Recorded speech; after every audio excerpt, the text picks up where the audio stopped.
Welcome to Just Count Me In, a podcast designed to help you break free from your limitations and step into the life that you actually were meant to live. I'm Sari Stone, and I'm a holistic coach with a background in education. For the past 6 years, I've been guiding people to transform their lives from the inside out. My journey, to be honest with you, was not always clear. For years, I actually felt like I was living someone else's life, checking all the right boxes, but never feeling quite truly fulfilled. That all changed when I experienced a few miracles, met some incredible teachers, and had a major wake-up call that forced me to shift my entire perspective. Wayne Dyer once said, when you change the way you look at things, the things that you look at change. And that is exactly what this podcast is about. Helping you see your life in a new way so that you can start living with authenticity, purpose, and passion. Each week, I'm going to bring you episodes filled with insights, practical strategies, and inspiring interviews to help you uncover what truly lights you up and identify what's been holding you back. Eventually, this is going to ignite your motivation and create real change. Are you ready to step into the life you were meant to live? Then just count me in. Hit subscribe and join me on this journey. If this episode resonates, please share it with a friend who needs a little inspiration today. Let's do this together. So this week, 3 different people left situations that were draining for them, that have been going on for a couple months. And it was interesting because they all started a couple months ago and they all ended this week. And they're 3 very separate people.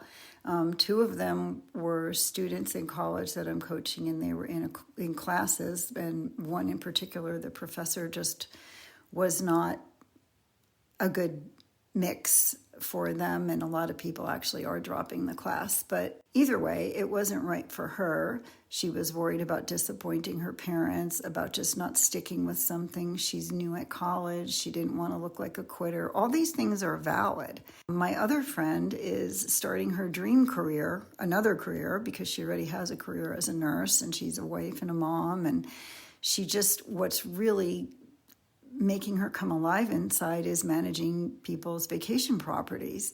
And almost immediately she got clients, and that was great. And then she got this client that was not so great. The person constantly asked her to overextend herself, and she just felt like yucky inside after the transactions. And it caused me to ask this question, like, how many things do we hold on to just because we think we should, or we're afraid of disappointing somebody? Well, we get up and it's still dark out. So I was sitting in the morning meditating, and I looked and the moon was still out. And I thought, man, of course, this is almost a full moon. And the full moon asks us to let go of things. It illuminates things for us. It shines a light on what's going on. And I thought, maybe this is the time to take a look at, is it like a need to fix other people? Is it a worry about disappointing people? Am I worried about overgiving or worrying or replaying old stories? Or am I holding space for people who don't hold space for me?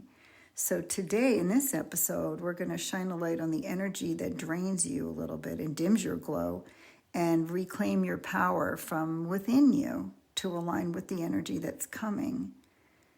So it is an illumination. It doesn't create light. The moon reflects it. And in this same way, this phase reflects your truth. What's working, what's heavy, what's overdue for release. Science even supports the reflective pause. Your brain's default mode network becomes more active during introspection. And that invites you to connect the dots between your emotion, your behavior, and your energy. So you can just pause a moment and ask yourself, what's been quietly taking more from me than it gives? That's your starting points. Energy drains can be sneaky. They can be emotional, mental, physical, or spiritual. If it's food, it's easy because it shows up as indigestion, right? Which is great because it's like, okay, shouldn't do that, or it tastes good in the mouth, doesn't feel good in the body after. Or if it's people and you always realize that you feel drained after being around certain people, it's like a people hangover, I call it. Okay, they're not really the right vibration for me at this point in my life. Or if it's a job and you've got to numb yourself to get away from the effects of the job every day, those are pretty obvious. Those are easy teachers. Then there's the quieter ones, the more subtle ones. Chronic fatigue after certain interactions is a sign. Anxiety that spikes without having any reason is often a sign of something that's draining your energy. And then anytime I notice myself saying, I have to fix this, or if I stop, everything's going to fall apart, those are all places that put up a little red flag for me, places that I need to look at and reassess. So from a neuroscience lens, these drains actually are keeping your nervous system in sympathetic overdrive. Your brain is always scanning for danger or disapproval. From a spiritual lens, you're kind of broadcasting the frequency of depletion rather than alignment. So I'm going to say that again. From a spiritual lens, you're tuning into the channel of being depleted rather than feeling aligned. Bruce Lipton reminds us that your cells are literally eavesdropping on your thoughts. They are responding to the vibration of your stress or your peace even before you form the thought. And Esther Hicks would say, you can't hold someone else's alignment for them. Your job is just to stay tuned to your own source connection. I know last week we talked about empowering love versus enabling love, and this is actually the next layer of that. Empowering love holds space without carrying weight or expecting anything. Enabling love tries to rescue, control, or fix, and in the process, it loses its flow and its purity. The full moon says you don't need to carry their healing to be loving. So releasing that energy drain does not mean you stop loving or caring. It does mean that you start trusting. You trust others to rise when it's their time. You trust yourself when a situation is wrong for you. And you trust the divine timing of growth. So there are ways to reclaim your energy. And the first step is always awareness, and you can name the drains.